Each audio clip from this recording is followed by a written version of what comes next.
Bonjour, c'est Sylvain de Intérieur by Sylvain, magasin Grange à Genève. Là, cette fois-ci, nous allons parler de Duvivier. Alors bon, là, je pense qu'il faudrait plusieurs vidéos pour parler de ça, mais on va parler des cuirs Duvivier en fait. Duvivier est une maison française qui existe depuis 1840 à la base. Ce sont des maîtres bourreliers, spécialistes de pocerie, enfin de travail de couture principalement.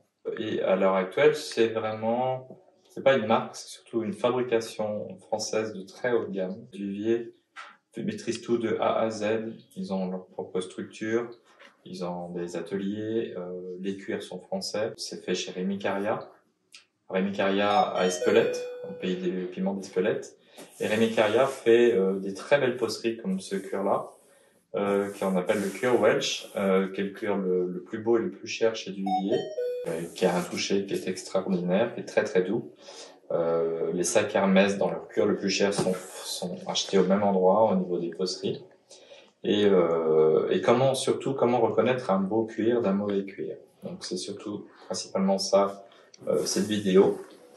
Alors je vais simplement vous expliquer ça en vous montrant simplement les différentes catégories de cuir. Donc par exemple, on va partir du plus haut, donc le cuir Welsh. Donc, si vous observez bien ici, vous avez un trait droit et d'un trait droit avec des plis qui vont sur les côtés. Bon, comme on est dans un cuir foncé, c'est plus difficile à se rendre compte. Donc en fait, ça veut dire quoi? Ça veut dire que c'est comme si vous preniez un arbre et vous preniez le cœur de l'arbre. Donc dans le cœur de l'arbre, on voit tous les veinages et de l'intérieur de l'arbre. Donc ici, quand vous voyez des choses comme ça, vous êtes certain que c'est pris dans le dessus de la peau. Donc ce qu'il faut savoir, c'est qu'une peau, que ce soit notre peau ou une peau comme celle-ci, c'est une peau qui respire. Et la partie du dessus, ça s'appelle de la pleine fleur. Une peau, ce qui fait la seule élasticité, le vieillissement d'une peau, c'est son élasticité. L'élasticité, c'est sur le dessus de l'épiderme. Donc je vais vous faire un petit schéma très basique. En gros, une peau, ce sont des fibres verticales et horizontales qui se croisent. D'accord? Donc la partie du dessus, c'est le croisement du vertical et de l'horizontal. Et c'est ça qui fait toute l'élasticité de la peau. Si j'ai une peau de mauvaise qualité qui est très abîmée ou une peau qu'on a récupérée parce que ce sont des déchets et on les récupère dans un mauvais état, ben, qu'est-ce qui se passe? Tout le dessus est abîmé, donc on a tendance à le couper en tranches et d'arriver dans les parties inférieures. Donc si je suis dans le dessus, là où il y a les poils en quelque sorte, c'est la partie pleine fleur. Dès que la peau elle est recoupée, la partie inférieure ou les parties en dessous, à ce moment-là, qu'est-ce que l'on voit? On va voir ce que vous avez là, c'est le dessous. D'accord? Donc ça, c'est pas exploitable. Donc qu'est-ce que l'on fait? On prend la peau, on l'imprime, on la met dans une machine et on imprime un grain artificiel. Quand vous avez un grain en surface, bah en fait, en gros, c'est la différence qu'il y a entre un parquet en chêne et puis l'aggloméré de bois. Un parquet en chêne, quand on vous le montre, on voit le veinage du bois. L'aggloméré de bois, il n'y a pas de veinage. Donc, quand vous n'avez pas de veinage, quand vous ne voyez pas les plis naturels, comme un arbre qui a son veinage aussi, si vous ne voyez pas ces caractéristiques, c'est que c'est de l'agglo. Donc, une peau qui est simplement basiquement grainée, sans voir de plis naturels de l'animal, c'est jamais une pleine fleur. C'est les parties inférieures. Donc, automatiquement, cette peau-là ne respire pas, elle perd toute son élasticité, et à terme, ça va se dessécher, se craqueler. Donc, toutes les personnes qui disent « Ah, j'ai du cuir et j'ai une peau qui s'est desséchée, se craqueler », c'est très rarement de la pleine fleur. Souvent, c'est une couche une pellicule plastique, plus ou moins, je dis plastique, c'est pas plastique exact, mais voilà, c'est dans l'esprit. Donc, ça imperméabilise le dessus, donc on vous fait croire que c'est plus solide, parce que les liquides ne passent pas à travers, mais en réalité, c'est plastifié. Si vous fermez les mains, vous avez la peau grasse. Si vous prenez une douche, l'eau glisse. Si vous prenez un bain, au bout d'un moment, la peau, elle absorbe. Donc, on a une peau qui respire et il faut que ça respire. Et qu'est-ce qui fait qu'on vieillit longtemps? C'est qu'on a une pellicule grasse naturelle qui hydrate notre épiderme en permanence. La différence qu'il y a avec ça, c'est que, bien sûr, l'animal n'est plus présent pour hydrater ça. Donc, on utilise ce qu'on appelle l'aniline. Donc, l'aniline, c'est... je ne vais pas vous donner le terme technique précis, mais simplement vous expliquer pour que vous compreniez simplement. Donc c'est un peu comme des écorces d'arbres, qui est un corps gras, c'est un tannage végétal, et on broie ça, on le transforme en liquide, et on fait macérer le cuir pendant 1 mois, pour que ça pénètre totalement, que la teinte pénètre à l'intérieur et qu'il garde toujours le toucher naturel gras. Donc c'est le même contact que votre peau, c'est pour ça que c'est très agréable ce cuir-là. C'est le même toucher, la même finition, sauf que l'épaisseur de la peau est 30 fois plus épaisse que votre propre peau. Et on a une peau qui respire. Donc elle respire. Donc facile d'entretien, ça se nettoie. Si je griffe la peau, je peux la griffer, ça peut marquer. C'est la même chose que quand moi je griffe ma peau. Exactement. Mais on est sur, comme un bois massif, ça revient. Si par contre j'ai une peau qui est grainée de façon artificielle et que je gratte, je ne vais pas le gratter facilement au début, mais à un moment donné, cette pellicule qui a été rajoutée va sauter et là j'aurai un énorme trou, une énorme auréole et là c'est vraiment on peut rien faire. Alors qu'un cuir naturel, ça se lave, ok, nous on se lave tous les jours, là on vous demande de laver 1 à 2 fois par an avec de l'eau et du savon. C'est pas la fin du monde, mais par contre vous aurez quelque chose sur la durée qui s'abîmera jamais, qui va se patiner, qui aura de la profondeur au niveau de la teinte, donc qui sera vraiment magnifique. Alors pourquoi ce cuir-là est la catégorie la plus chère? Bon, là vous l'avez compris parce que c'est totalement naturel, mais en plus on a une petite contrainte technique, c'est que pour arriver à centrer l'arête dorsale comme vous avez là, en gros une peau ça fait un petit peu comme ça. En gros, alors là je dessine très très mal, voilà. En gros ça fait un peu ça. Vous avez le dessus de la peau et puis vous avez l'arête dorsale en surface, puis vous avez des traits qui sont les traits que l'on voit ici. Et donc pour faire simplement un coussin de dos et un coussin d'assise, on peut faire que 2 pour que l'arête dorsale soit parfaitement alignée. Et on a plus de 50% de perte de peau qu'on peut pas réutiliser. Donc chaque fois qu'on est sur un cuir Welsh, qui est la plus belle peaucerie du Vivier, on a beaucoup de perte de peau. Et en plus, on est obligé de faire ça dans des bains naturels. Donc si un client veut par exemple 2 canapés, par exemple, il faut au moins 5 pots pour le faire. Et donc automatiquement, on le commande spécialement. Et on a un bain spécialement pour les 5 pots, pas plus. Juste la quantité qu'on a besoin, qui fait tout dans le même bain comme un marbre naturel on doit retrouver exactement le même veinage sur la totalité. Et donc en gros, si je superpose par rapport, je sais pas moi, à une voiture par exemple, quelle serait la différence entre une Mercedes ou une Audi et une Rolls? En fait, au niveau des composants, on est à peu près sur les mêmes matériaux. Par contre, la Rolls, elle est faite entièrement à la main et la Mercedes ou l'Audi, elle est plus industrielle. Voilà, c'est le temps de travail et la façon dont on le fait qui fait cette grosse différence de budget qu'il peut y avoir entre le plus beau des cuirs de Duvivier et les catégories inférieures qui sont exactement les mêmes peaux, mais traitées différemment. Donc c'est ça qui fait après ce gros écart de peau.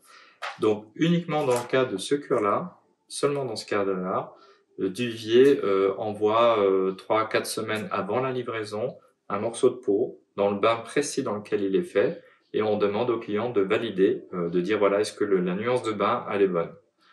Si le client dit non, j'aimerais plus clair, plus foncé, bon dans ce cas-là, on est obligé d'attendre le lot suivant. Le client il attendra un petit peu plus longtemps, mais il aura quelque chose de parfait. Et on renverra un autre bain et on ne le fabriquera pas tant qu'on n'aura pas le bain validé par le client. Voilà, ça c'est valable que pour ce cuir-là. Maintenant, les autres cuirs, donc bien sûr toutes les pochets du Vivier sont des jeunes taurillons. Alors, ils sont bien entretenus, bien nettoyés, parce que si c'est des animaux qui sont battus ou qui ont des coups de cicatrices ou des marques, qui sont mal entretenus, et automatiquement, comme on voit tout par effet de transparence, ça se verrait immédiatement. Il y aurait des cicatrices, il y aurait des marques, des choses comme de l'excrément, par exemple, de l'animal, s'il n'est pas nettoyé régulièrement, quand on fait la teinte naturelle, ça ressort, ça fait des auréoles. Et donc, c'est totalement impossible à faire. Voilà, donc ça c'est le cuir Welsh. Maintenant, on va faire un delta, on va aller dans la première catégorie de cuir, mais qui en réalité devrait être juste en dessous de cette catégorie-là. C'est le cuir Boxcalf. Alors le cuir Boxcalf, c'est quoi? C'est un cuir plus ou moins autrichien. D'ailleurs, les Porsche et les Audi sont faits dans cette peau-là. Donc on a fait quoi? On a fait une légère pigmentation en surface. Et puis en plus, ce qu'on fait, c'est que Duvivier achète des grosses quantités pour arriver à maîtriser le coût. Donc du coup, cette peau-là, on arrive à baisser les catégories de cuir parce que justement, il y a toujours un stock important, un peu dans toutes ces couleurs-là, qui est un choix important. Alors Porsche font une petite particularité par rapport à ça, c'est qu'ils font des micro-perforations pour donner le style Porsche, donc qui donne encore plus de souplesse, mais bon, qui ne sont pas nécessaires dans ces peaux-là. Donc malheureusement, vous n'êtes pas là pour le toucher, mais si vous touchez cette peau-là, elle est aussi douce que l'autre, sauf qu'elle a un léger grain, donc ça fait un peu moins de douceur, mais il a une finition aniline, qui est le corps gras que je vous expliquais, qui permet d'hydrater la peau, d'avoir toujours ce toucher naturel de la peau et d'avoir une peau qui respire. Alors bien sûr, il y a un léger grain en surface, donc ça nous permet de n'avoir que 30% de perte de peau, parce qu'on peut prendre les morceaux dans n'importe quel sens. Vous ne verrez pas l'arête dorsale, mais si je vous montre ça en grand sur un canapé, on voit à certains endroits des plis qui apparaissent, qu'on peut arriver à reconnaître facilement, et qui prouvent aussi que ça reste toujours en pleine fleur. Donc à la base, même peau, traitement différent, et budget complètement différent, parce que là, il y a un delta très important dans le budget. Toujours en pleine fleur. De toute façon, Duvivier ne fait que du pleine fleur. Et sinon, il a pas le label, il avait le label N9 Prestige. Et, ah bah tiens, voilà, on voit un exemple, parce que les échantillons sont toujours pris dans des chutes. Vous voyez, ici, on voit les traits. Bon, c'est le hasard, hein, ça aurait pu tomber sur une autre couleur. Bon, il est bien évident que ces traits-là, on les fait pas, on va pas les mettre en pleine assise, on va les mettre sur les côtés. On va pas les faire ressortir pile devant. Mais c'est la preuve que c'est bien pris sur le dessus de l'animal. Et quand vous regardez des deux côtés, la couleur est la même. Parce que vous pouvez aussi avoir une peau avec une simple peinture au pistolet faite en surface. Ce qui n'est pas le cas de ces poceries-là. Donc, nous avons le box calf. Donc, premier prix en Duvivier, mais vous avez compris qu'il devrait être beaucoup plus cher que ça. Après, nous avons le napaline. Le napaline, c'est exactement le même cuir que le box calf. Sauf que il est un peu plus épais d'aspect, mais il n'est pas plus solide en fait. L'élasticité est la même et la longévité est la même. La seule chose, c'est une question d'aspect. Donc on a un cuir plus épais. En fait, c'est à l'inverse. Plus la peau est épaisse, moins elle respire et donc plus elle pourrait s'abîmer plus rapidement. Donc c'est pas un critère de solidité l'épaisseur. Mais là, c'est juste une question d'aspect. Donc il y a certaines lignes du Vivier, comme le modèle que vous avez là, qui est le Mayol, qui est un des modèles les plus anciens du Vivier, qui a plus de 30 ans, qui est un peu la mascotte du Vivier. Et par rapport à ce type de ligne très carré, c'est plus joli d'avoir un cuir avec un grain plus gros. Si vous avez une ligne plus moderne, plus souple ou un peu aspect couette, à ce moment-là, on vous proposera pas ça, on vous proposera l'autre cuir, le box calf, qui sera beaucoup plus approprié. Donc c'est vraiment la ligne qui définit un peu le type de peau. Après, vous avez ce qu'on appelle le napaline. Donc le napaline, c'est un cuir un peu comme du veau, très doux, très lisse. Donc voilà, il a aucune pigmentation dessus. Et vous voyez, c'est très très lisse, sans aucun aspect, sans rien du tout dessus. Donc ça, c'est vraiment pour les puristes qui aiment bien des choses très minimalistes au niveau des formes. Donc celui-ci, normalement, il n'y a pas d'entretien à faire du tout, en fait. Hein. Donc il est protégé naturellement. Il reste mat et il est extrêmement doux de contact. Donc ça, si vous allez sur Internet, on le propose souvent sur un modèle qui s'appelle le 104, qui est un très pur, très fin petit coussin. Donc ce cuir s'appelle Anical. Vous avez, ah oui, ça je vais vous le montrer après, le cuir Antica. Pour la petite histoire, donc ce cuir-là, si on part dans le passé, en fait un jour il y a un paysan qui s'est promené dans la forêt, puis il est passé au bord d'un étang, puis il a vu une vache qui était morte. Et puis il est repassé plusieurs semaines après, et il s'est rendu compte que la peau n'avait pas bougé, que c'était resté tel quel. Et donc il s'est posé la question, mais comment ça se fait? Et puis il a constaté qu'au bord de cet étang, il y avait un chêne. Et en fait, c'est là que le cuir est né. En fait, c'est parce que en fait, la réaction chimique de l'eau mélangée avec de l'écorce de chêne font que la peau devient imputrescible. Et donc, c'est ce qu'on appelle un cuir végétal, parce que c'est un cuir qui est fait de cette façon-là. Et puis après, quand on a eu l'ère industrielle, après 1900, on a inventé le tannage au chrome, au sel de chrome. Donc le tannage au chrome permettait de garder la même souplesse, enfin de garder que c'est toujours imputrescible, mais par contre, la peau était beaucoup plus souple. Alors que là, la peau est un peu plus cartonneuse. Mais ça, je vais vous le montrer après, on met ça sur les fauteuils club, qui ont besoin d'avoir une peau très tendue et très dure. Mais maintenant, on est plus dans des peaux qui sont souples.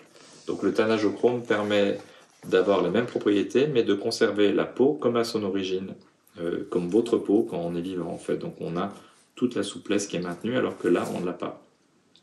Donc voilà, donc on a ce cuir-là pour un fauteuil bien particulier que je vais vous montrer à la fin, et qui est patiné après. Donc en suivant après, nous avons l'Angora. Alors l'Angora, c'est un peu comme du daim, ça reste toujours un pleine fleur, il y a très peu de choix de couleurs, ce sont des baies naturelles, et c'est exactement la même peau que le cuir Welsh que je vous ai montré, sauf que là, on a ouvert les pores de l'épiderme, c'est-à-dire que la partie du dessus, on l'a légèrement effleurée en surface, de manière à ce que ça respire 3 fois plus en surface. Donc ça reste très mat, et ça c'est un cuir qui nécessite un brossage en fait. Donc on prend l'équivalent d'un Scotch-Brite, légèrement en surface, et on passe dessus, et en fait le Scotch-Brite va enlever les micro-crasses à l'œil nu, comme si vous le laviez avec de l'eau en fait. Et ça permet qu'il reste toujours mat. Si votre cuir devient un peu satiné ou brillant, c'est pas qu'il se patine, c'est que c'est de la crasse. Ça veut dire qu'il n'a jamais été brossé.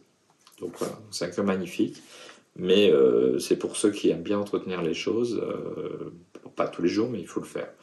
Voilà, si vous voulez rien faire du tout, c'est pas le genre de cuir que je vous conseille dans ce cas-là. Voilà, ça nécessite un peu d'entretien. Et puis en dernier, le Welsh, que vous connaissez, que je vous ai montré. Voilà, différentes couleurs. Mais bon, comme ça sur une vidéo, c'est dur de se rendre compte. Mais après, voilà, quand on vient, quand on le touche, quand on comprend, on voit vraiment la différence. Et juste un petit propos sur Duvivier, sur les tissus. Duvivier est très écologique et donc il propose toute une gamme de tissus qui sont faits sur des matières recyclables. Donc ça c'est tout nouveau, il y a plein de vidéos qui expliquent ça. Et voilà, on essaye de protéger un peu notre planète et de faire le moins de pollution possible, le moins de kilomètres. Donc c'est pour ça que tout reste made in France. Duvivier est fabriqué à côté de Poitiers, à Huisson-du-Poitou, au sud de Poitiers, et c'est 100% français. Voilà, c'est important de le souligner, de le dire, surtout à ce jour. Je vais vous montrer en dernier le fauteuil dans le cuir traditionnel. Venez, il est juste là-bas. Et au passage, je vais vous montrer encore d'autres Duvivier.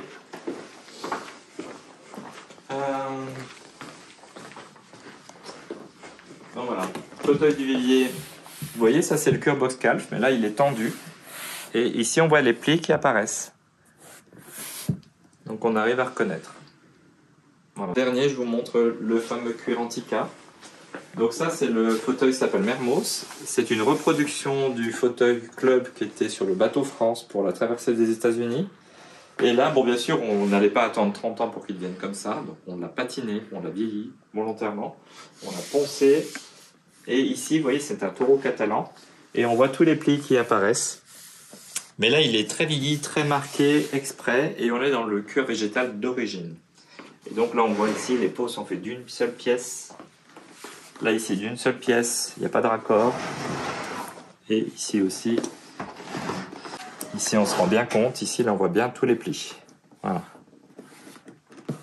Donc voilà, ça c'est vraiment pour les amateurs d'authenticité qui veulent le vrai club. Voilà. On va faire le cliché avec le cigare, mais on n'est pas obligé de prendre fumer un cigare pour se faire plaisir et se prendre un fauteuil, un vrai fauteuil club. Voilà, très confortable, centre de gravité très bas. Et voilà, ça va partout. Ça peut être tout seul dans un salon, ça peut être dans une chambre à coucher. Et ça aussi c'est pareil, c'est partie des classiques qui seront indémodables. Voilà, j'espère que ça vous a plu, que vous avez appris plein de belles choses et un petit like. À bientôt.